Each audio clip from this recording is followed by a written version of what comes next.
तो नमस्कार दोस्तों, आप सभी का हमारे YouTube चैनल तड़का मीडिया में हार्दिक स्वागत है। तो दोस्तों, आज की इस वीडियो में हम बात करने जा रहे हैं मार्वल स्टूडियो की एक और नई मूवी के बारे में। जी हाँ दोस्तों, जिसका टाइटल है एवेंजर्स इन्फिनिटी वॉर।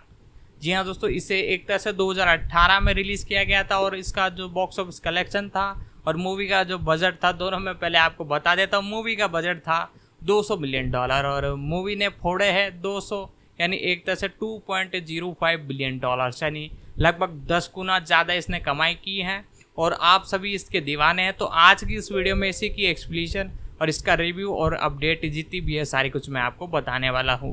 यदि चैनल पर नए हो तो चैनल को सब्सक्राइब कर ले, साथ ही साथ बेल आइकन दबाकर इसे ऑल पर सेट कर ले ताकि हमारी जितनी भी अपकमिंग वीडियो जो है वो आप तक पहुँच सके। साथ ही साथ इस वीडियो को अपने दोस्तों तक भी शेयर करें। तो इसके बारे में बेसिक डिटेल से जानना चालू करते हैं। सबसे पहले एक्सप्लेनेशन लेते हैं। तो दोस्तों, आज की इस वीडियो में जैसा कि हमने डिस्कशन किया था कि हम बात करेंगे एवेंजर्स इन्फिनिटी वॉर के बारे में, तो इसके बारे में सारी डिटेल एक्सप्लेनेशन में आपको बताना चालू करता हूँ। मुख्य रूप से इसकी मूवी की जो स्टार्टिंग है वो एक तरह से होती है, जिसके अंदर सबसे पहले बताया जाता है कि जेंडर ग्रे से पावर स्टोन 6 एनिफिक स्टोन में से एक प्राप्त करने के बाद थेनोस और उसके लेफ्टिनेंट एरबन माव और कॉल्विट क्रोसन और मिडी और कॉर्बन ग्ले एसोड के निवासी से बचे लोगों को ले जाने वाले अंतरिक्ष यान को रोकते हैं। थोर का वंश एक तरह से वंश में करने के बाद थोनोस ने टेस्रोनियन से स्पेस स्टोन निकाला और हल्के पर कब्जा कर लिया और लोकी को मार डाला और विस्फोटक का उपयोग करके हल को पृथ्वी पर भेजने के बाद थेनोस ने हेलहोर्ड को एक जैसा मार डाला और थेनोस और उसके लेफ्टिनेंट जहाज को नष्ट करते हुए चले जाते हैं। हल के न्यूयॉर्क शहर के सेक्टियन सैंडविच की दुर्घटनाग्रस्त होकर ब्रूस बैनर के रूप में वापस आ जाता है। वह ब्रह्मांड में आधे जीवन को नष्ट करने की थेनोस की योजना के बारे में स्टीफन और बोर्गन को चेतावनी देता है और वे टूनी स्टाफ को भर्ती करते हैं और मो और ऑस्टिन पीटन पार्कर का एक तरह से ध्यान आकर्षित करते हैं। स्टीफन का टाइम स्टोन के उपयोग के रूप के अंदर मुख्य भूमिकाओं में देखता है और जबकि वैंग स्टीन की रक्षा के लिए पीछे रहता है और गैलेक्सी के संरक्षक एसगीड जहाज की संकटपूर्ण काल का जवाब देते हैं और थोर को बचाते हैं। थोर का अनुमान है कि थेनोस रियलिटी स्टोन के पीछे है जो टेनलेस 3 के साथ हेनियस पर है। युद्ध कुल्हाड़ी स्टोन ब्रेक बनने में बेगोन राजा इल्जिन की सहायता लेने के बाद वह रॉकेट और गुड के साथ निदवोलियन की यात्रा करता है और पीटल क्रिस और गार्बोन डैग्समेटन के निहित यात्रा करते हैं और पता है कि थेनोस के पास पहले से ही रेनसीड स्टोन है। थेनोस ने गेमोर का अपहरण कर लिया है जो कि नेरबुन को बचाने के लिए सोल स्टेशन के स्थान का खुलासा करता है। हॉरियन ने वार्निंग पर स्टोन की रक्षा और रेड स्काउंट थेनोस से कहता है कि वह इसे केवल किसी ऐसे व्यक्ति का बलिदान करके प्राप्त कर सकता है जिससे वह प्यार करता हो। थेनोस ने स्टीफन अर्जित करते हुए गेमरो का बलिदान दे दिया है और एड ग्रीन में डिविन और ग्रेवन विजन के मार्ग में आगे स्टीन को पुनः प्राप्त करने के लिए वॉर्ड मैक्सिंगटन की वजह से घात लगता है और स्टीव रोज, नासन रोमस और सैम विलियंस ने उन्हें बचाया है। वह एवेंजर्स कैंफर्न में जेस रूड और बैनर के साथ एक तरह से शरण लेती हैं और वेजन वॉर्ड से उसे और मैटनस्टोन को थानोस से दूर रखने के लिए नष्ट करने के लिए कहते हैं, लेकिन वॉर्ड इनकार कर देती है और जोसफन का सुझाव है कि वह वाकांडा की यात्रा करेगा। उसका मानना है कि उसके पास विजय के मारे बिना स्टोन को हटाने के लिए संवादितता है। नेवल के युद्ध में होता है और वह वहां से भाग जाता है और शेष अभिभावकों को थेनोस को नष्ट हो चुके होमबर्ट 10 पर उसके मिलने के लिए कहते हैं। स्टीफन और पार्क ने माव को मार डाला है और स्टेंस को बताया कि तीनों टाइम का दुर्घटनाग्रस्त हो चुकी है। जब उनकी मुलाकात क्वीन डेक्सन और मैडलिन से होती है और टाइम स्टोन का उपयोग करते हुए स्टेंस लाखों से संबंधित भविष्य को देखता है। केवल एक को देखता है जिसमें एवेंजर्स है जीतते हैं और समूह थैनोस को वश में कर लेता है। इन्फिनिटी गॉर्डन को हटाने के लिए एक योजना तैयार करता है जिसके साथ वह सुरक्षित रहने से स्टोन को रखता है और उनका उपयोग करता है। थैनोस अपनी योजना को उचित ठहराते हुए प्रकट होता है क्योंकि वह अत्यधिक एक तरह से आबादी वाले ब्रह्मांड के अस्तित्व की गारंटी देने के लिए आवश्यक है। इसके तुरंत बाद नेबुला आता है और दूसरों को नाशोन के वश में करने में मदद करता है, लेकिन फिर वह निष्कर्ष निकालता है कि थैनोस ने कॉर्बन को मार डाला है और गुस्से में क्रिस ने थैनोस पर हमला कर दिया है। अनजाने में उसी समूह की प्रकट को तोड़ने और उन पर हावी होने के लिए अनुमति दे दी है और थैनोस ने स्पूटन को गंभीर रूप से घायल करता हुआ देखने को मिला है, लेकिन स्टीजन ने स्टोन की जान बख्शने के बाद थैन स्टोन का पेश की है। वकांडा में थैनोस की सेना के आगमन से पहले रोजर्स एक तरह से ब्रकी ब्रोसन के साथ फिर से जुड़ने जाते हैं। तो दोस्तों इसी के साथ स्टोरी आपको कंटिन्यू एक्सप्लेन करना चालू रखते हैं। तो वीडियो को लाइक कर दे, चैनल पर नए हो तो चैनल को सब्सक्राइब कर दे, बेल आइकन दबा कर इसे ऑल पर सेट कर दे और साथ ही साथ हमारी जितनी भी अपकमिंग वीडियोज़ हैं उन सभी का नोटिफिकेशन आप तक पहुंच सके। तो इसी के बाद मुख्य रूप से बताया जाता है कि क्वांटम में थैनोस की सेना के आक्रमण से पहले रोजर्स ब्रेकी ब्राउन के साथ फिर से जुड़ जाते हैं और एवेंजर्स एक तरह से टी स्टोन और वेंदन वालों के साथ एक बचाव करते हैं, जबकि सूर्यवंश ने सैंड स्टोन निकाले का काम करते हैं और थैनोस से हारने के बाद अलगे को भुलाने में असमर्थ हैं। साथ ही साथ दूसरे के साथ उसे एक मैरिड स्टोन नष्ट करने के लिए मना लेते हैं, लेकिन थैनोस उसके कार्य को उलटने और विजन्स के साथ पत्थर को चुराने के लिए गोल्डस्टोन को पूरा करने के लिए टाइम स्टोन का उपयोग करता है। हालांकि थोर ने स्टोन ब्रिंज से गंभीर रूप से घायल कर दिया है और थैनोस दूर टल्फी करने से पहले अपनी उंगलियां चटकाकर पूरे इरेडिएट को सक्रिय कर देता है। पूरे ब्रह्मांड में जीवन का आधा हिस्सा विघटित हो गया था और जिसमें बॉस्टन टी, चार्ल्स स्टीन और वॉल्ट वीनस और डेक्सन पार्क, मेरियन हिल और निकिल फ्यूज शामिल हैं। साथ ही साथ स्टार और नेबुलटन पर फंसे हुए हैं, जबकि बैनर एम्यू ब्रुक और साथ ही साथ थैनोस एक समुद्र ग्रह पर सूर्य को देख रहे हैं।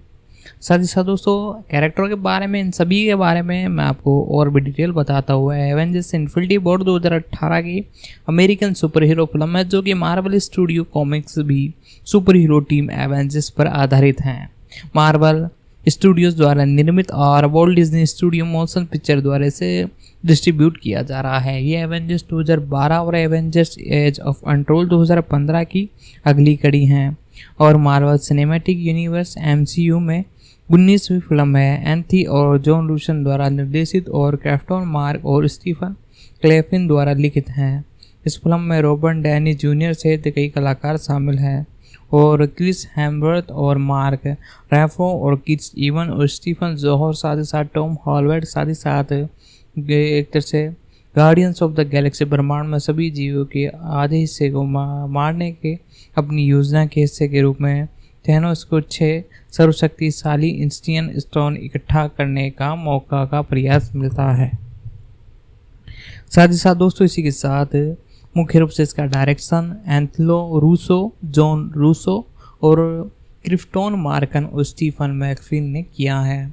एवेंजर्स द्वारा स्टैन ली और जेक ब्रिज द्वारा ये आधारित है। केविन फ्रिंगो द्वारा इसका प्रोडक्शन किया गया है। रॉबर्ट डैन जूनियर और जॉनसन ब्लिन, क्लिम होन्सन, मार्गसन ऐसे कई कैरेक्टर देखने को मिले हैं और इसके अंदर सिनेमेटोग्राफी का जो काम है टेंडर ऑप्लोज ने किया है। साथ ही साथ इसकी एडिटिंग जेफरी फोर्ड और मैथ्यू सिस्ट ने की है। एलन सिल्वेस्ट द्वारा इसका म्यूजिक दिया गया है। तो दोस्तों इसी के साथ आपको मैं और भी डिटेल बताता हूँ। इसमें सिनेमेटोग्राफी का जो काम किया है वो किया है टेलटल ऑप्लोज। साथ ही साथ इसकी एडिटिंग जेफरी फोर्डन और मैथ्यू बिस्टन ने की है। साथ ही साथ दोस्तों इसी के साथ और भी कई भूमिका हैं इनकी जो कि हमें देखने को मिली हैं और इसकी एक तरह से एडिटिंग की है एलन सिल्वेस्ट ने। तो इसी के साथ और भी कई कलाकार देखने को मिले हैं और इसे डिस्ट्रीब्यूट किया है Walt Disney studio motion pictures द्वारा। ये रिलीज़ हुई थी 30 अप्रैल 2018 को डॉल्बी थिएटर में, और इसके साथ वर्ल्ड वाइड इसे 27 अप्रैल 2018 को संयुक्त राज्य अमेरिका के साथ पूरी वर्ल्ड के अंदर रिलीज़ किया गया। इस मूवी की लेंथ 150 मिनट थी तकरीबन, यानी 2 घंटा 30 मिनट के लगभग, और इसे संयुक्त राज्य अमेरिका में बनाया गया। इसकी जो लैंग्वेज है वो इंग्लिश है, और मूवी का जो बजट है 325 से 400 मिलियन डॉलर्स था, और मूवी ने 2.052 बिलियन डॉलर्स का बॉक्स ऑफिस कलेक्शन कलेक्ट किया, यानी मूवी के बजट से लगभग 10 गुना ज़्यादा। साथ ही साथ दोस्तों इसी के साथ फिल्म की घोषणा अक्टूबर 2014 में एवेंजर्स इन्फिनिटी वॉर भाग 1 के रूप में की गई थी, और रूसो बैन 2 अप्रैल 2015 में निर्देशन के लिए आए, और 1 महीने बाद मार्शल और मैकफिन ने फिल्म की पटकथा एक तरह से स्क्रिप्ट लिखने के लिए हस्ताक्षर किया, और जॉन जिम स्टीसन की 1991 की कॉमिक बुक द इन्फिनिटी गॉल्वन और जोनाथन हैकमिन्स की 2013 की कॉमिक से प्रेरित है। किताब इन्फिनिटी 2016 में मार्वल्स के शीर्षक को छोटे कर एवेंजर्स इन्फिनिटी वॉर कर दिया गया था, और फिल्म जनवरी 2017 को जॉर्जियंस के फैलियन काउंट में पैंटी एटलांटिक स्टूडियोज में शुरू हुई, जिसमें बड़ी संख्या में कलाकार शामिल हुए, जिसमें ज़्यादातर कलाकार पिछली MCU फिल्म में अपनी भूमिकाओं को दोहरा रहे थे, जिसमें थैनोस के रूप में बोलजन्स भी शामिल है, और उत्पादन जुलाई 2017 तक चला। एक सीधे सीक्वेंस एडवेंचर एंड गेम 2019 के साथ बैक टू बैक शूटिंग हुई, और अतिरिक्त फिल्म स्कॉटलैंड और ड्यूनिंग अटलांटिक क्षेत्र में और न्यूयॉर्क शहर में हुई, और 325 से 400 मिलियन के अनुमानित बजट के साथ ये फिल्म अब तक की बनी सबसे महंगी फिल्मों में से एक थी। एवेंजर्स इन्फिनिटी वॉर का प्रीमियम 30 अप्रैल 2018 को वर्ल्ड वाइड किया गया। साथ ही साथ डॉल्बी थिएटर में इसे पहले रिलीज़ किया गया, और 27 अप्रैल को संयुक्त राज्य अमेरिका में वर्ल्ड वाइड इसे रिलीज़ कर दिया गया। फिल्म को बोलिन प्रदर्शन और एक्शन दृश्य और डार्क टोन और भावनात्मक वर्जन की प्रशंसाएं मिली। ये फिल्म दुनिया भर में $2 बिलियन से भी अधिक की कमाई करने वाली चौथी फिल्म और पूरी सुपर हीरो फिल्म थी, जिसने बॉक्स ऑफिस फिल्म के कई रिकॉर्ड तोड़ दिए, और 2018 की सबसे ज़्यादा कमाई करने वाली फिल्म और दुनिया भर में संयुक्त राज्य अमेरिका में अब तक की चौथी सबसे ज़्यादा कमाई करने वाली फिल्म बन चुकी है, और कनाडा राज्य और साथ ही साथ सर्वश्रेष्ठ दृश्य प्रभाव के लिए नामांकन प्राप्त हुआ, और 91 अकादमी पुरस्कार और अनेक अन्य पुरस्कार जीते। साथ ही साथ एक सीक्वल एवेंजर्स एंड गेम और 2019 में रिलीज़ हुई थी।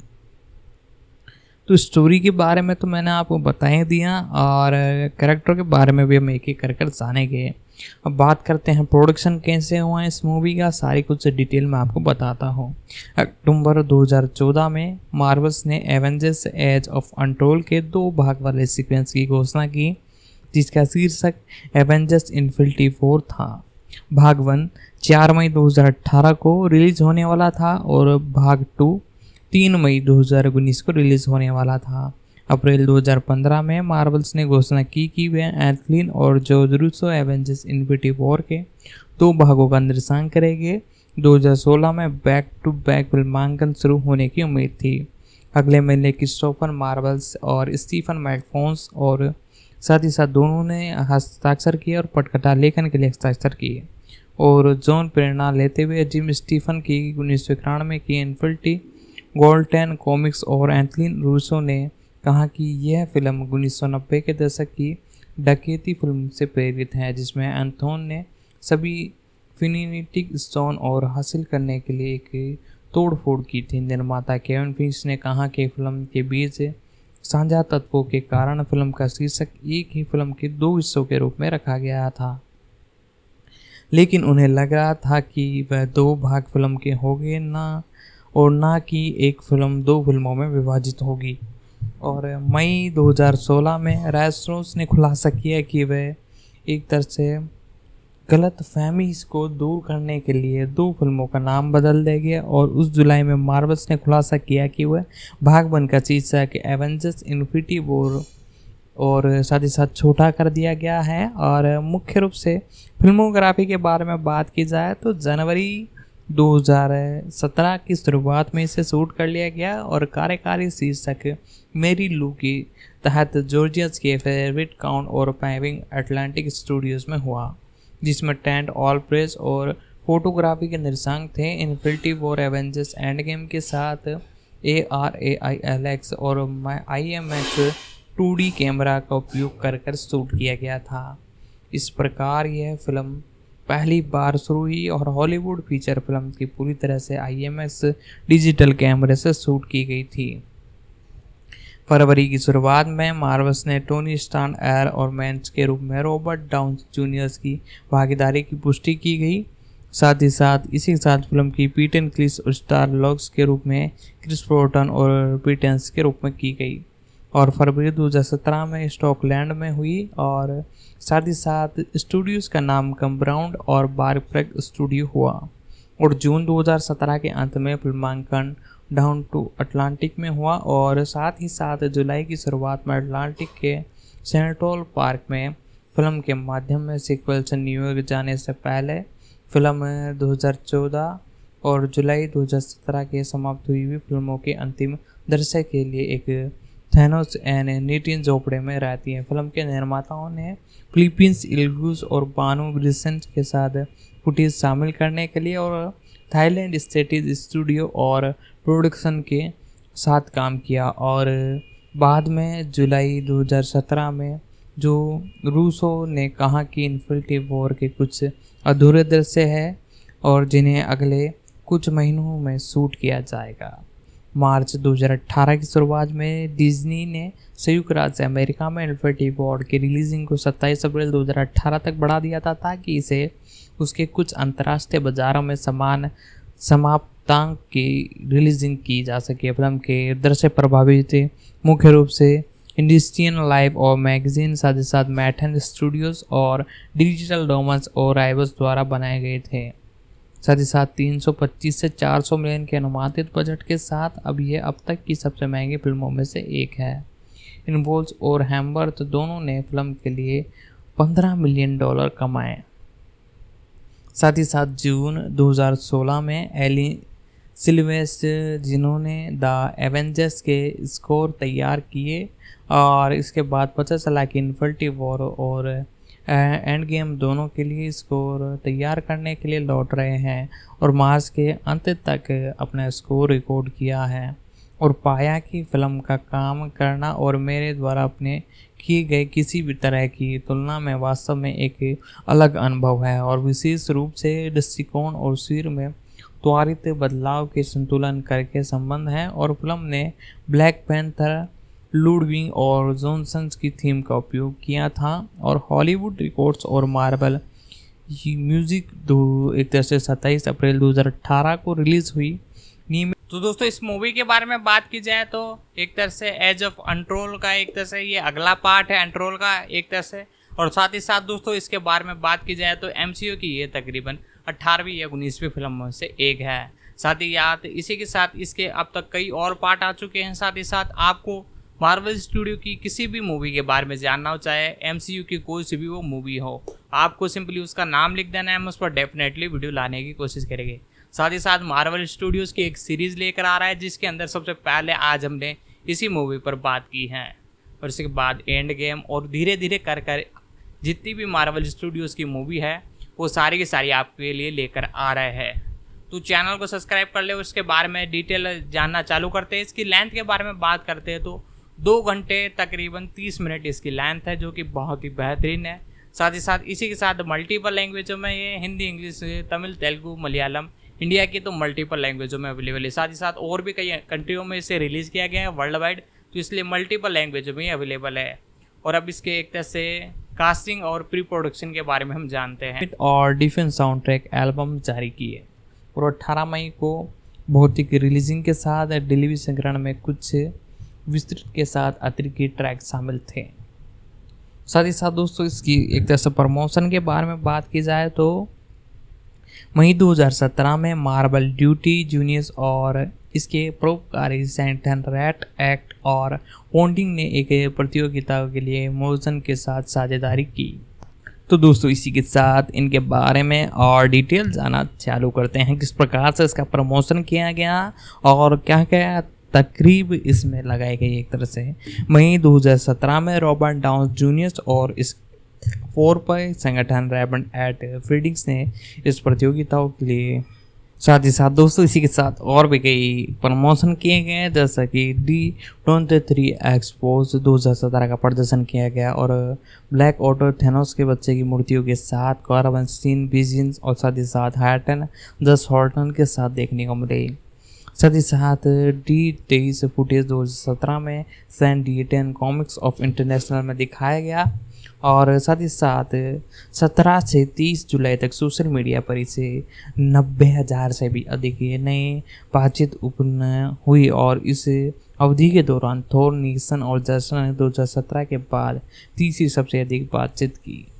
साथ ही साथ दोस्तों इसी के साथ इन्होंने महसूस किया बहुत अच्छा और CNIT के गोल के पूर्ण ने देखा कि ट्रेलर को YouTube पर पोस्ट किए जाने के बाद 15 मिनट में लगभग 5 लाख बार देखा गया, लेकिन व्यू काउंटर लगभग 4,64,000 पर अटक जाने के बाद सवाल उठे कि क्या ट्रेलर ने साइड तोड़ दी और ट्रेलर को उसके अपने 24 घंटे में लगभग 230 मिलियन बार देखा गया, जो उस समय अवधि में सबसे ज़्यादा देखे जाने वाला ट्रेलरों में से एक था।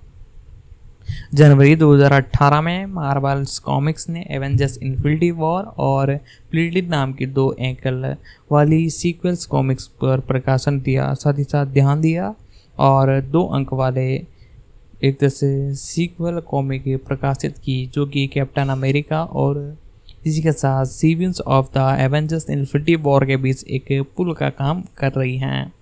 साथ ही साथ दोस्तों इसी के साथ कॉनस्कोर ने यूनाइटेड टेलियन एजेंसी के अनुसार विज्ञापन सभी फिल्मों की तुलना में सोशल मीडिया पर सबसे अधिक चर्चित उत्पन्न हुए और इसे यूट्यूब फेसबुक पर लगभग 17.6 मिलियन बार देखा गया। 27 फरवरी पर डिज्नी और मार्वल्स ने Marvel the universe United challenge के अभियान की घोषणा की, जिसमें 3 मार्च को फिल्म के लिए एक माल जारी किया गया। सप्ताह भर चलने वाले कार्यक्रम में फिल्म के सितारों में धन प्रदान करने और जुटाने के लिए सोशल मीडिया चुनौती बनाई और गंभीर बीमारी से प्रभावित बच्चों को परिवार को सहायता वाले चैरिटी का जागरूकता की, साथ ही साथ जगह जगह जाकर डिस्ट्रीब्यूट किया।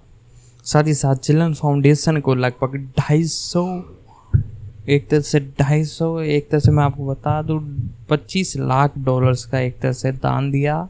और इसी के साथ साथ मैं आपको बता दूँ 3 मार्च को साप्ताहिक के रूप से संयुक्त राज्य अमेरिका में ऑनलाइन मार्वल और साथ ही साथ सिनेमैटिक यूनिवर्स ने एक तरह से मिलकर एक तरह से मार्वल स्टूडियोज़ ने पूरे ने 10% मैक एंड के दान करने का योगदान बनाया, यानी कि जितनी भी कमाई होगी उसमें से 10% का फाउंडेशन को दान किया जाएगा। और इस फाउंडेशन ने लगभग 50 लाख USD तक हैंसन और फोन इसके प्रन्यास ग्रीज एडम्स में और द वर्ल्ड वेजिन स्टोन ने चाइल्ड को लगभग 1 मिलियन मूल्य की नकदी और उत्पाद दान किए। और 16 मार्च को दूसरा ट्रेलर जारी किया गया, जिसने रिलीजिंग के 3 घंटे के अंदर यूट्यूब पर 1 मिलियन से भी अधिक बार देखा गया। और वॉशिंगटन पोस्ट की एल्विस रोस ने एक सुपर हीरो फिल्म के बारे में बहुत उत्साहित की और साथ ही साथ मैनहट्टन सिटीज और लैट करती और एक और रहस्यमय वस्तु की पुष्टि की। साथ ही साथ इसी के साथ ट्रेलर ने उन्हें एक रहस्य करवाया और वास्तव में MCU के पात्र को एक दूसरे को जानने के लिए उत्सुकता है। और दूसरे टीजर को पहले 24 घंटे के अंदर 180 मिलियन बार देखा गया और ये समय अवधि फिल्म में एक ही हिट और अपने पहले ट्रेलर के बाद तीसरे सबसे ज़्यादा देखे जाने वाला ट्रेलर था, जबकि ब्यूटिक और द पो को पीछे छोड़ते हुए यह ट्रेलर अब तक का सबसे ज़्यादा देखे जाने वाला और बड़ी स्केल पर रिलीज किए जाने वाले ट्रेलरों में से एक बन चुका था। और 2017 ने 128 मिलियन व्यू प्राप्त किए थे। 48 एक तरह से 24 से 48 घंटों के बीच में फिल्म की रिलीजिंग से एक सप्ताह पहले दुबई में बुर्ज खलीफा को फिल्म के लिए हर रात रोशन किया गया, यानी एक तरह से उस पर रेड चलाया गया और इसकी रिलीजिंग की उल्टी गिनती शुरू हो गई थी। मार्वल्स ने फिल्म को बढ़ावा देने के लिए अपने 7 मोबाइल गेम्स में आई इन्हें इवेंट प्रदर्शित किया और मई के शुरुआत में मुख्य रूप से मार्बल और एमपी गेम्स ने 14 बेंच रोल्स के साथ एक एमसी गेम्स में बैटलिस रोल्स के साथ एक मार्बल एशियन की घोषणा की। साथ ही साथ दोस्तों इसी के साथ और भी कई अपडेट निकल कर आ रही है, मैं आपको बताता हूँ। इसी के साथ दोस्तों और भी कई बेहतर आजमाए गए और मई की शुरुआत में मार्वल्स और एपी गेम्स के साथ साझेदारी की और गेम्स के अंदर इसके ऐड चलवाए और साथ ही साथ एक तरह से क्रेज बन चुका था इस मूवी के लिए और इसी के बाद मुख्य रूप से इसे रिलीज़ कराया गया। और कुल मिलाकर स्टूडियोज ने फिल्म के प्रचार के लिए और प्रिंट और विज्ञापनों का अनुमान लगभग 150 मिलियन खर्च कर दिए। जी हाँ दोस्तों, इतना भारी एक तरह से मूवी के बजट से भी थोड़ा ज़्यादा खर्च कर दिया इसके प्रमोशन के लिए और क्लियरेंस लॉन्च और उनकी रॉकेट रोशन के साथ साथ इसे और भी प्रमोट किया गया। साथ ही साथ एक तरह से डेनलाइट हॉलीवुड का अनुमान है कि मीडिया मूल 150 मिलियन था, जो कि मार्वल्स फिल्म की अब तक से सबसे बड़ा था, जिसमें कोका कोला का योगदान अनुमानित 40 मिलियन था। मुख्य रूप से संयुक्त राज्य अमेरिका के बारे में बात की जाए तो संयुक्त राज्य अमेरिका में इसकी रिलीजिंग के बारे में बात करते हैं।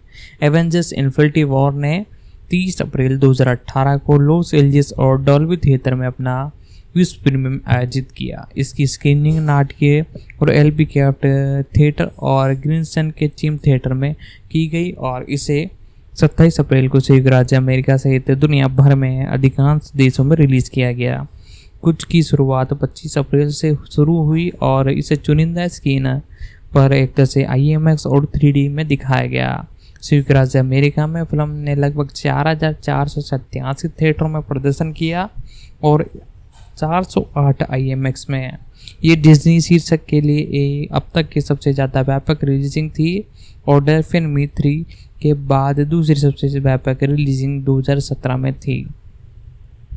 टोटल मिलाकर इस मूवी के जो एक तरह से थिएटर थे वो लगभग 4529 थिएटरों में रिलीज़ किए गए और 3 स्थानों पर फिल्म को लगभग 24 घंटे प्रदर्शित किया गया, जिनमें से लगभग 53 स्थानों पर मांग को ध्यान रखते हुए सुबह 2 बजे या 3 बजे का शो रखा गया। साथ ही साथ भारत में यह फिल्म किसी हॉलीवुड फिल्म की अब तक की सबसे ज़्यादा रिलीजिंग थी, जिसने कि 4 भाषाओं में लगभग 2000 स्क्रीन की शुरुआत की। यह फिल्म लगभग 60 देशों में 515 4DX थिएटरों में भी प्रदर्शित हुई और एवेंजर्स इन्फिनिटी वॉर के रूप में संयुक्त राज्य अमेरिका में 4 मई को रिलीज होने वाली थी।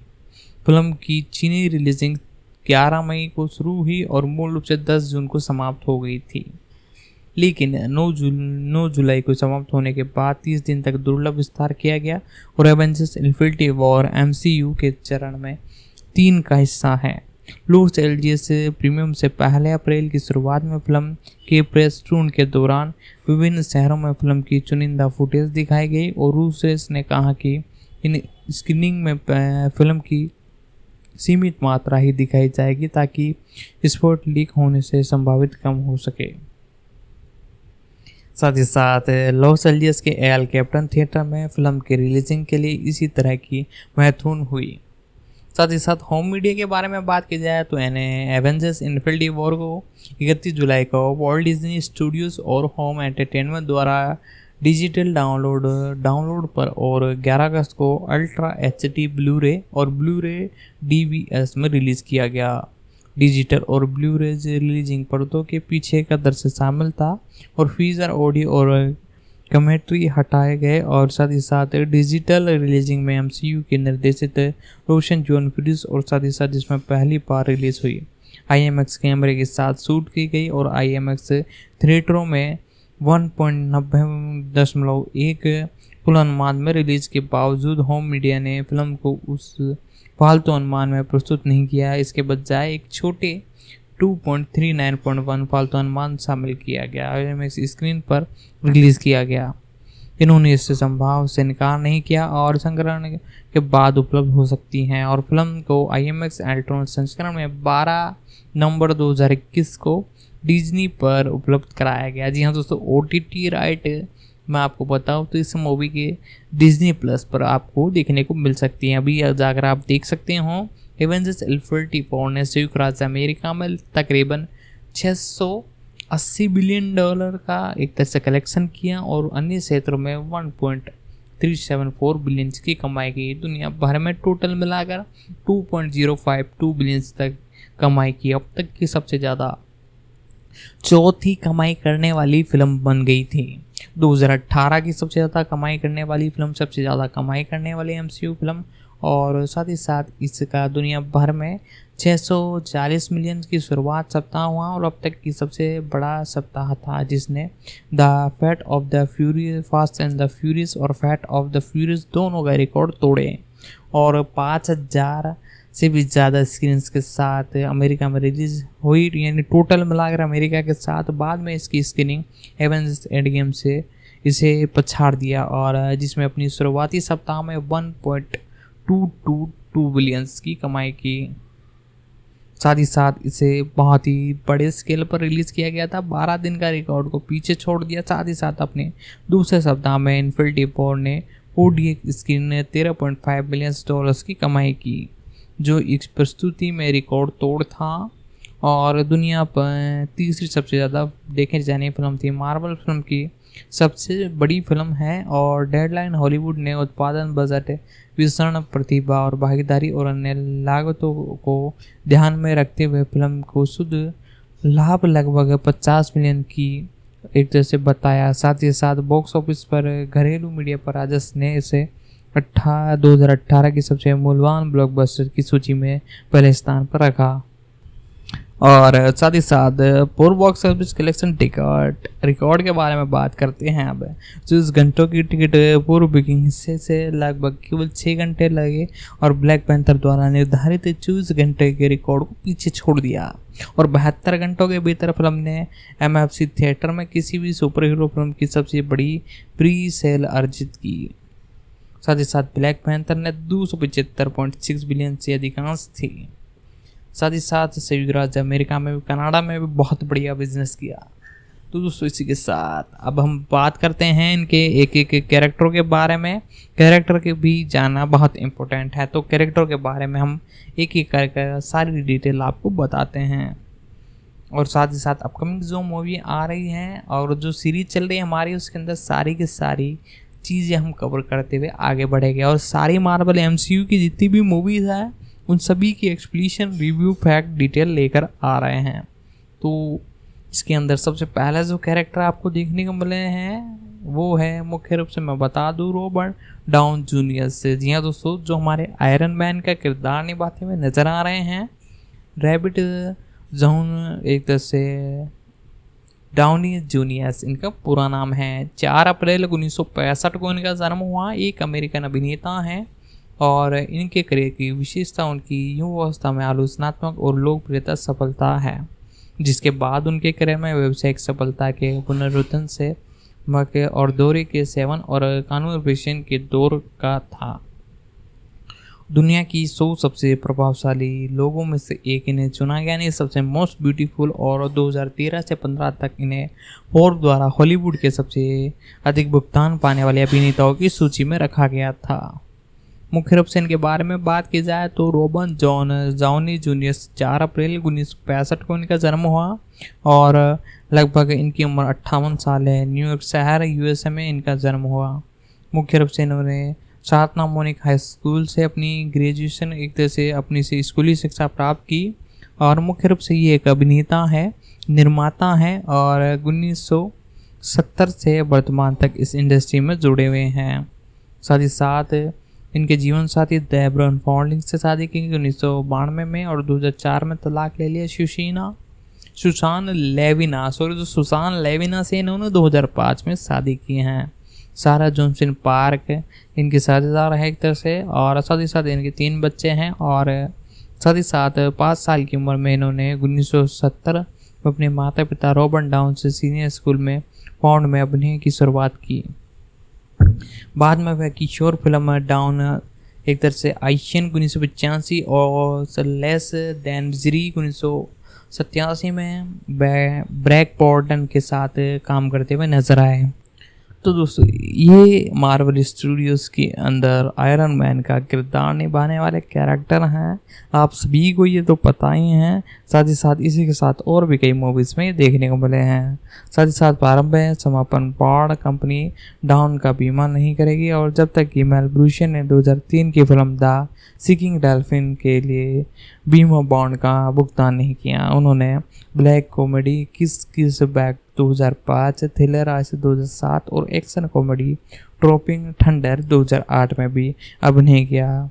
बाद के लिए उन्होंने सबसे सहायक अभिनेता अकादमी पुरस्कार के लिए नामांकन प्राप्त किया, और डाउन और मार्वल सिनेमैटिक यूनिवर्स के भीतर 10 फिल्मों में टोनी। तो दोस्तों वीडियो में आगे बढ़ने से पहले मैं आपसे यही कहना चाहूँगा, यदि चैनल पर नए हो तो चैनल को सब्सक्राइब कर ले, बेल आइकन दबाकर इसे ऑल पर सेट कर ले, ताकि हमारी जितनी भी अपकमिंग वीडियोज है वो आप तक पहुंच सके। साथ ही साथ इस वीडियो को अपने दोस्तों तक भी शेयर करें ताकि वो भी इसे देख सके। साथ ही साथ मैं आपसे यही कहना चाहूँगा, यदि आपको ऐसी वीडियो ऐसा ही कंटेंट देखना है तो चैनल को सब्सक्राइब करके बेल आइकन दबाकर इसे ऑल पर फटाफट से सेट कर ले।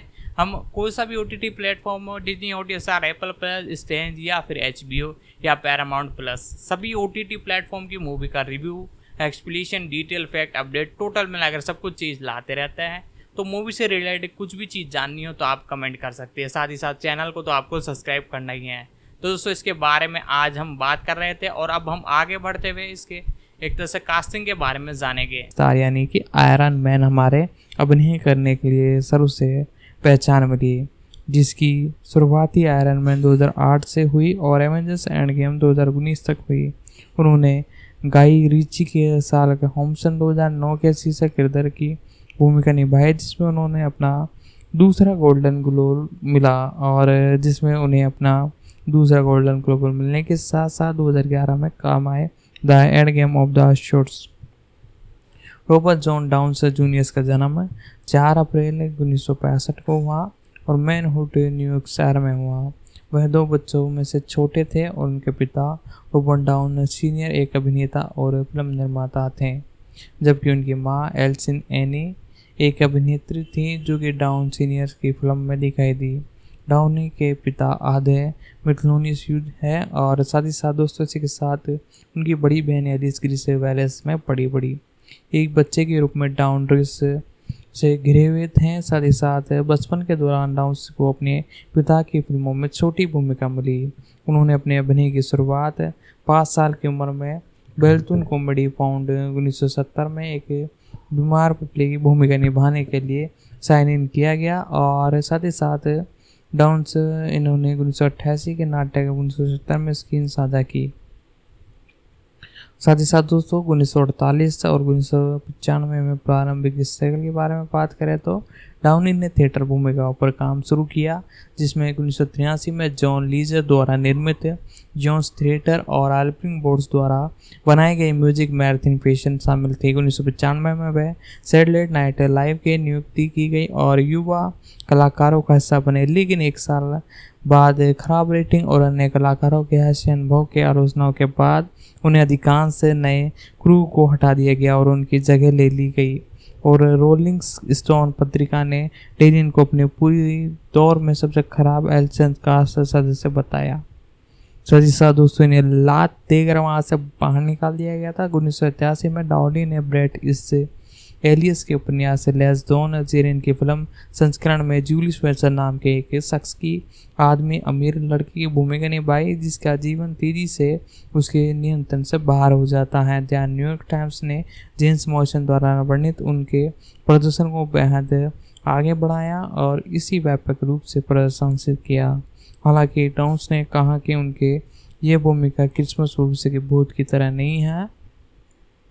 साथ ही साथ 1962 में उन्होंने चैंपियंस में 40 चैंपियंस की भूमिका निभाई। इसी भूमिका ने उन्हें बड़े पैमाने पर तैयार किया, बॉलिंग विजन से सीखा और साथ ही साथ बाएं हाथ से टेनिस सीखा और चैंपियंस के मुद्दों में खुद को संभालने के तरीके को नकल करने में मदद करने के आसपास निक में पहुंचाया। साथ ही साथ 1993 में वह वेल्डे वुडियंस और कार्ल सैंडकिंस के साथ हार्ट एंड द सोल्स और मैथ्यून बेनाइट और जूनियस मून्स के साथ शॉर्ट कैडेंस में दिखाई दिए। साथ ही साथ उन्होंने 1992 के राष्ट्रीय अभिनेताओं के बारे में द लास्ट प्रीटी 1993 नाम का एक विस्तृत लिखा और उन्होंने 1994 की फिल्म ओनली यू में मारियो टॉर्मेंट के साथ नेचुरल टॉम क्रूज और वुड हैरिस के साथ अभिनय किया। इसके बाद वे रेस्टन 1995 में दिखाई दिए और रिचर्ड थी 1995 और home for the holidays 1995, the true and the like 1987, साथ ही साथ यूएस मार्वल्स 1988 में देखने को मिले और ब्लैक एंड द हाइट 1999 भी। साथ ही साथ 1986 से 2001 तक डाउनी की कोल्किन हैशन की मार्जुन सहित दावों से संबंधित आरोपों में कई बार गिरफ्तार किए गए और उन्हें 1999 में एक निर्धारित को समझौते का दावा उपचार कार्यकारी का पालन करना पड़ा। सर दोस्तों इनके बारे में और डिटेल में बताओ तो 5 साल बाद 2001 से 2007 में क्या एक तरह से मादक द्रव्यों के सेवन में गिरफ्तार पुनरावृत्ति के बाद डाउन ट्रेस में पूरी तरह से उभरने और अपने करियर को लौटने की दिशा में काम के लिए तैयार किया और अतीत में अपनी नशे की लत को छोड़ने का एक तरह से नियंत्रण किया। और साथ ही साथ दोस्तों जब इन्हें ऐसी हालत हुई और इन्हें एक भी मूवी मिली नहीं और साथ ही साथ 2-3 सालों तक ये ऐसे भटकते रहे हैं और इसी के बाद इनका एक तरह से करियर चेंज हुआ जिसके अंदर मुख्य रूप से ये एक भूमिका मिली इन्हें मार्वल MCU की। मैं आपको बता दूँ वो कैसे मिली। मुख्य रूप से अप्रैल 2009 के अंत में रिलीज हुई डाउन की फिल्म द सोल्जर 2008 के माध्यम से समाप्त हुई। स्टूडियो के साल के अंत में रिलीज शेड्यूल की व्यवस्था के कारण पैरामाउंट पिक्चर द्वारा फिल्म को नवंबर 2008 में रिलीजिंग करने में देरी हुई और साथ ही साथ अपनी भूमिकाओं के लिए 2008 के रिलीज होने के लिए अकादमी पुरस्कार के नामांकन मिला। आयरन मैन के बाद डानली ने जो पहली भूमिका स्वीकार की वह गैन रिची की शार्कल होम्स की शीर्षक का चित्रण था। वनस ब्रदर्स ने इसे 25 दिसंबर 2009 को रिलीज़ किया और संयुक्त राज्य अमेरिका में क्रिसमस के दिन रिलीज कई बॉक्स ऑफिस के रिकॉर्ड टूट और मार्वल्स एंड द मिज में लगभग $10 मिलियन में हराया और सप्ताह पूरा हुआ और आयरन मैन के 2 नियोजित सीक्वल्स में पहले। तो दोस्तों इसी के साथ इनके बारे में और कई डिटेल है जो कि मैं आपके साथ शेयर करने वाला हूँ। तो वीडियो को लाइक कर दे, चैनल पर नए हो तो चैनल को सब्सक्राइब कर दे। तो इसी के साथ इनका भाग्य जब बदला जब इन्हें मार्वल सिनेमैटिक यूनिवर्स के लिए एक तरह से चुना गया, इनकी भूमिकाओं के लिए इन्हें साइन इन किया गया और इसी के बाद ये इस लायक बने कि ये इस मुकाम तक पहुंच सके। साथ ही साथ इनकी ये भूमिका बहुत अहम थी और आपने भी इन्हें एक तरह से और भी कई मूवीज़ में देखा है तो आप कमेंट कर दें। साथ ही साथ आयरन मैन में ही मैंने तो इसे देखा है और इनकी ये जो भूमिका है वो इन्हें सुपरस्टार बनाने में काम आती हैं। साथ ही साथ दोस्तों इसी के साथ अब इनके बारे में थोड़ी और डिटेल अपडेट मैं आपको बता देता हूँ फटाफट से और साथ ही साथ आप वीडियो को एक लाइक ज़रूर कर दें। तो दोस्तों इनके बारे में और डिटेल में आपको बताता हूँ और साथ ही साथ कास्ट कैरियर और साथ ही साथ किस प्रकार से ये मार्वल स्टूडियोज से जुड़े। तो इनके अपकमिंग प्रोजेक्ट भी इसी के साथ मैं आपके साथ शेयर करूंगा। तो इसी के साथ आयरन मैन के 2 नियोजित सीक्वेंस में पहले आयरन मैन 2 और डाउनी टोन्स स्टार के साथ वापसी की। साथ ही साथ इसी के साथ 2010 की 7वीं सबसे ज़्यादा कमाई करने वाली फिल्म बन गई और डाउनी की 2010 की अन्य व्यावसायिक फिल्म कॉमेडी रोज फिल्म में ड्यू टू डेट थी और जैक गैलिफियंस की सह अभिनेता फिल्म नवंबर 2010 में रिलीज़ हुई थी और इसे दुनिया भर में 221 मिलियन की कमाई की, जिसने यह 2010 की 36वीं सबसे ज़्यादा कमाई करने वाली फिल्मों में से एक थी। फिल्म क्रेडिन 2009 के संस्करण की अगली कड़ी थी और सालकल होम और सोतन होम्स और द गेज ऑफ सैटन्स और जो कि 2021 में 16 दिसंबर को दुनिया भर में शुरू हुई। साथ ही साथ दोस्तों इसी के साथ 2012 में डाउनी ने द एवेंजर्स में टोनी स्टार की भूमिका दोहराई और फिल्म को सकारात्मक समीक्षा मिली और ये बॉक्स ऑफिस पर अत्यधिक सफल रही। साथ ही साथ दोस्तों इनकी और भी कई मूवी हैं और अपकमिंग प्रोजेक्ट के बारे में अब हम बात कर लेते हैं। ये दोस्तों इनके अपकमिंग प्रोजेक्ट भी बहुत ही बेहतरीन आपको देखने को मिलने वाले हैं। डाउनी तीसरी फिल्म में हॉम्सन के रूप में अपनी भूमिकाओं को फिर से निभाएगी। शुरुआत में वह 12 दिसंबर 2021 को रिलीज होने वाली थी, लेकिन बाद में निर्देशक डैक्सन फोर्चन के अनुसार निश्चित काल के लिए उसे रोक दिया गया है और 15 जुलाई 2021 को ये घोषणा की गई कि डाउनी उपन्यास पिन वेज के उपन्यासदा सैम फ्राइड के टेलीविजन रूपांतरण में सह कलाकार हो गए। बाद में 2021 में ये पता चला कि डाउनी क्रिस्टोन्स के नॉल्स की आगामी फिल्म एक तरह से ओपनाइज में ल्यूशियन स्टोन की भूमिका निभाई है। यह भी घोषणा की गई है कि वह फिल्म ब्लेडीजिन में अभिनय करेगी, जिसके साथ वह दोबारा जुड़ेंगे। सो ब्लैक, किसमिस बैग और आयरन मैन 3 के निर्देशक थे। साथ ही साथ दोस्तों इनकी भूमिका भी बहुत ही बेहतरीन है और मार्च 2030 में डांसिंग स्टीफन नाइन की पटकथा पर एल्फ्रेड हिचकॉक और बोटिन की रीमेक में अभिनय करने के लिए बातचीत करने की घोषणा की है। इसके अलावा मार्च 2030 में ये घोषणा की गई कि वह डाउनी रोबन्स और पैटनिस अभिनेता का एक राजनीतिक कॉमेडी में अभिनय करेगा, जिसका शीर्षक एडम मैक की एवरेज हाइट और एवरेज बिल्ड है। मुख्य रूप से इनके बारे में और डिटेल बताई जाए तो डाउनी ने 1997 में फॉक्सबोन्स के सेट पर अभिनय भी किया था। साथ ही साथ दोस्तों इसी के साथ इनके बारे में जितनी डिटेल थी एक तरह से मैंने बता दी और भी कैरेक्टर हैं जिनके बारे में हम जानेंगे। अब हम जानते हैं अगले कैरेक्टर के बारे में। जोसा जेम्स बॉलिंस, जन्म 12 फरवरी 1968 को हुआ, एक अमेरिकन अभिनेता है। इन्होंने अपने एक करियर के अंदर कई उपलब्धि हासिल की। जॉनसन जेम्स बोलियंस का जन्म 12 फरवरी 1968 का हुआ। इनकी उम्र 55 साल है। मुख्य रूप से अभिनेता है और 1984 से इस इंडस्ट्री में जुड़े हुए हैं। साथ ही साथ बेलियन डाउन से 1988 से 1994 तक इनकी पत्नी रही और इसी बाद तलाक लेने के बाद 2004 में शादी की, 2013 तक चली और डेन बोर्ड 2016 में इनकी पत्नी बनी और अब तलाक पता नहीं कब ले ले। साथ ही साथ अभिनेता जेम्स रोडन के बेटे हैं। उन्होंने अपनी युवावस्था में सहमत फिल्म द गॉर्जियंस 1995 और उनकी भूमिकाओं के लिए पसंदीदा प्राप्त की और no country for old man 2007 में उनकी अभिनेता भूमिकाओं के साथ उनका पुनरुद्धरण किया गया और किरदार निभाने के लिए सबसे सहायक अभिनेताओं के अकादमी पुरस्कार के लिए नामांकन मिला। और साथ ही साथ मुख्य रूप से ये डेब्यू 2008 में जोहन और साथ ही साथ शिकागो और सीजन ड्यून्स 2021 में देखने को मिली है कई भूमिकाओं में। और साथ ही साथ अब हम बात करते हैं हमारे थोर भैया, जिनका नाम है क्रिस्टोफर हैम्बर्ट।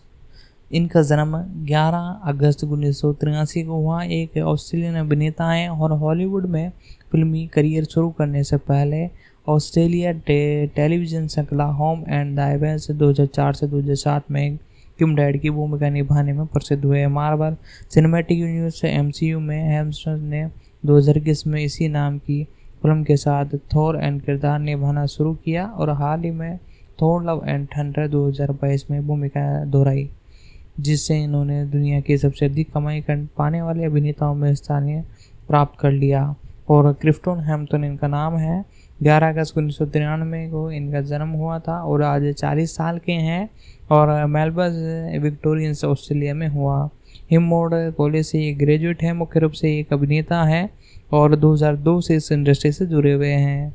और एल्सा पोर्टिन 2010 में इन्होंने इनसे शादी की। इनकी अन्य फिल्मों में भूमिका एक्शन फिल्म स्टार ट्रैक 2009, साथ ही साथ एंड द हेडमैन 2012, इसकी सीक्वेंस द हेडमैन ब्रिट वॉर 2016, रेड डॉन्स 2012 और ब्लैक हेड 2015 और मैन इन ब्लैक इंटरनेशनल शामिल है। 2019 में एक्सटेंस 2020 से थ्रिलर और ए परफेक्ट गोरबन 2009 और कॉमेडी गोब्स एंड बस 2016 है। मोहम्मद की सभी समीक्षाओं द्वारा प्रशंसा फिल्मों में कॉमेडी होरंदा कीपिंग इन द व्यू में 2012 और जीवन पर आधारित स्टोफन मिलन रेस 2013 शामिल है, जिसमें उन्होंने जेम्स हॉर्टन की भूमिका निभाई है। क्रिस्टोफर हॉम्सन का जन्म 11 अगस्त 1983 को हुआ, मेलबोर्न में हुआ। लियोन्स एक अंग्रेजी अभिनेता और कैंगर हैम्सन एक सामाजिक सेवक और ब्रह्मवेद के घर में है। वह 3 बेटों में से दूसरे न्यूस में जन्मे हैं और म्यूस का जन्म 1990 से हुआ और ये 2 एक्टर हैं। उनके नाना एक डच एक्ट्रेस है। साथ ही साथ दोस्तों इनके बारे में और डिटेल में बताता हूँ। हेम्सन ने अपने करियर की शुरुआत कई टेलीविज़न श्रृंखलाओं में अभिनय कर की। 2002 में हेम्बर्थ ने फैंटेसी टेलीविज़न श्रृंखला आइवरियन जोन्स के 2 एपिसोड में किगर ऑर्थन के रूप में अभिनय किया। साथ ही साथ शो के ऑपरेशन श्रृंखला नेप्सन मोशन लो और एक एपिसोड में अभिनय किया। अगले वर्ष वे द सेडियस क्लब के लिए एपिसोड में दिखाई दिए और 2004 में हेम्बर्थ ने ऑस्ट्रेलियन और होम एड एवेंस रॉबिन में हिट भूमिका के लिए ऑडिशन दिए। उन्हें दुनिया भर में उनकी भूमिका के लिए जाना गया और 171 एपिसोडों में देखने वाले कलाकारों में शामिल होने के लिए सिडनी चले गए और 3 जुलाई 2007 को होम एंड लैब हेम्बर्थ ने बाद में टिप्पणी की ये वादी में होम एंड एवेंस के बाद अधिक दिखाई देने वाले हैं, लेकिन एक सोप ओपर में उनके काम ने उन्हें फिल्म उद्योग में सम्मान दिया गया। साथ ही साथ दोस्तों इसी के साथ 2009 में हेम्बर्थ ने जेम्स ब्रम्स की फिल्म स्टार ट्रैक के लिए शुरुआती दृश्यों में जेम्स टी किर्कन के पिता जॉर्ज किर्कन की भूमिका निभाई। शुरुआत में यह भूमिका मैट डेमन के पेशा के अंदर थी। साथ ही साथ 14 मिलियन अमेरिकन डॉलर के बजट के मुकाबले 22 मिलियन डॉलर्स की कमाई की और मिश्रित समीक्षाएं इसे मिली। साथ ही साथ हेम्बर्थ ने 2010 में अंग्रेजी अभिनेता सीन बीनी के साथ कीन ऑन सेंस की भूमिका निभाई, जो कि संयुक्त राज्य अमेरिका में निर्देशक में आने वाली उनकी पहली फिल्म थी। फिल्म के निर्देशक में स्टीफन मिलवर्ड एड्रन थे और हेम्बर्थ केवल 6 सप्ताह के लिए संयुक्त राज्य अमेरिका में थे। जब उन्हें भूमिकाओं के लिए ऑडिशन दिया, उन्होंने ये याद किया कि ये एक लड़के हैं और साथ ही साथ 2011 में सोनी पिक्चर्स ने घोषणा की कि वे हेम्बर्थ थिएटर शोडरन्स में अभिनय करेंगे, लेकिन फिल्म का निर्माण अभी तक शुरू नहीं हुआ। उसी वर्ष हेम्बर्थ को Marvel cinematic universe superhero Thor के रूप में चुना गया और फ्रेंचाइजी में अपनी पहली फिल्म 2011 की थोर थी। उन्होंने उन्हें साथ ही टॉम स्टीफन और उनकी अंतिम भूमिका में लोकी की भूमिका निभाई। इस भूमिका के लिए ऑडिशन दिया और जिसके हेम्बर्थ ने कहा कि 20 पाउंड की मासिक मांसपेशी मिलेगी और दुनिया भर में 450.3 मिलियन डॉलर्स की कमाई की। साथ ही साथ दोस्तों इसी के साथ मुख्य भूमिका इनकी बहुत ही ज़बरदस्ती स्टार ट्रेक के रिलीजिंग के तुरंत बाद हेम्बर्थ ने horror film the Kevin Stein in the board की शूटिंग की, लेकिन यह 2012 में रिलीज नहीं हुई। इसकी सकारात्मक समीक्षाएं मिली। साथ ही साथ मुख्य रूप से snow white and the interest 2012 में क्रिस्टन स्टीफन के साथ हेडसन्स की भूमिका निभाई। हालांकि यह व्यापारिक रूप से सफल रही, लेकिन इसे दुनिया भर में 3,986 मिलियन डॉलर्स की कमाई की। साथ ही साथ 50 मिलियन में अमेरिका डॉलर्स की कमाई की और साथ ही साथ इनकी ठीक ठाक प्रदर्शन करने वाली फिल्मों में से एक थी। डार्क वर्ल्ड 2013 साथ ही साथ हालांकि दुनिया भर में 6,444 मिलियन डॉलर्स की कमाई की। साथ ही साथ 2015 में हेम्बर्थ ने निशांग माइकल मेंस एक्शन थ्रिलर ब्लैडेंस की भूमिका निभाई। साथ ही साथ दोस्तों इसी के साथ अवार्ड्स के बारे में बात की जाए तो इनके सबसे पहले अवार्ड्स थे लोगिस अवार्ड और साथ ही साथ इसी के साथ मैं आपको बता दूं तो डीजी स्पायरेट पुरस्कार, साथ ही साथ टीम चैंस अवार्ड 2011 और ब्रिटेन अकादमी फिल्म पुरस्कार और People's Choice award 2011, MTV movie award 2012 और टीन साइंस अवार्ड 2012 और पीपुल्स साइंस अवार्ड 2013 इन्होंने जीता, यानी कंटिन्यूस अवार्ड जीतते रहे हैं और क्रिप्टन चॉइस सुपर अवार्ड्स के लिए भी इन्हें नामांकित किया गया। साथ ही साथ क्रिटिक्स चॉइस पुरस्कार भी इन्होंने जीता। साथ ही साथ दोस्तों इनके बारे में जितनी डिटेल थी मैंने बता दी। अब अगले कैरेक्टर के बारे में बात करते हैं, हमारे थोर भैया यानी हल्क भैया। इनके एक तरह से पूरे नाम में बताओ तो मार्क एलन राफलो। इनका जन्म 22 नवंबर 1967 में हुआ। एक अमेरिकन अभिनेता निर्माता है। इन्होंने 1990 के दशक की शुरुआत में अभिनय करना शुरू किया और अपनी पहली केवन बोस नाटक दी इज एवन ब्रू 1998 और drama film you can out on me 2000 में अपने साथ पहले पहचान की। इन्होंने रोमांटिक कॉमेडी 13, गॉर्गन ऑन 2004 और इन द कट 2003 जैसी भूमिकाओं में अभिनय किया। साथ ही साथ इनके बारे में और डिटेल बताओ तो सूर्य कॉर्डियन सिंह की 2000 में वाइफ बनी। साथ ही साथ रेफरेंस की कॉमेडी ड्रामा द किड्स और द ऑल राइट 2010 थी। साथ ही साथ इसी के साथ इन्होंने television drama film the normal heart 2015 में एक समलिंगी लेखन के लिए सहकारी भूमिका निभाई और टीवी मूल में सर्वश्रेष्ठ अभिनेताओं के लिए सीक्वेन अवार्ड गिल्डन अवार्ड जीता। साथ ही साथ 2020 में इन्होंने रेफरेंस की 4 ब्रिट्स नाम की प्राप्त करने वाली कई कलाकारों में से एक थे। और साथ ही साथ इनके बारे में और डिटेल में आपको बताता हूँ, तो वीडियो को लाइक कर दे और चैनल पर नए हो तो चैनल को सब्सक्राइब कर दे। तो दोस्तों आज की इस वीडियो में हमने मार्वल स्टूडियोज की इस मूवी के बारे में डिस्कशन किया, इसके एक्सप्लेनेशन की, रिव्यू किया, अपडेट किया और बॉक्स ऑफिस कलेक्शन और OTT राइट आपको पता ही है शायद डिज्नी पर ये अवेलेबल है। साथ ही साथ मल्टीपल लैंग्वेजों में है, हिंदी, इंग्लिश, तमिल, तेलुगु, कन्नड़ और मलयालम में भी। साथ ही साथ और भी कई एक तरह से लैंग्वेज है, इंटरनेशनल जो लैंग्वेज है उनमें भी ये अवेलेबल है। आप किस कंट्री से वीडियो को देख रहे हैं तो आप नीचे कमेंट कर दें। साथ ही साथ इस वीडियो को अपने दोस्तों तक ज़्यादा से ज़्यादा शेयर करें ताकि वो भी इसे देख सके। और आज की वीडियो में हमने इस मार्वल स्टूडियोज़ की MCU की इस मूवी के बारे में जाना, तो आपको वीडियो कैसे लगी एक प्यारा सा कमेंट कर दे। तो दोस्तों धन्यवाद, मिलते हैं अगले वीडियो में।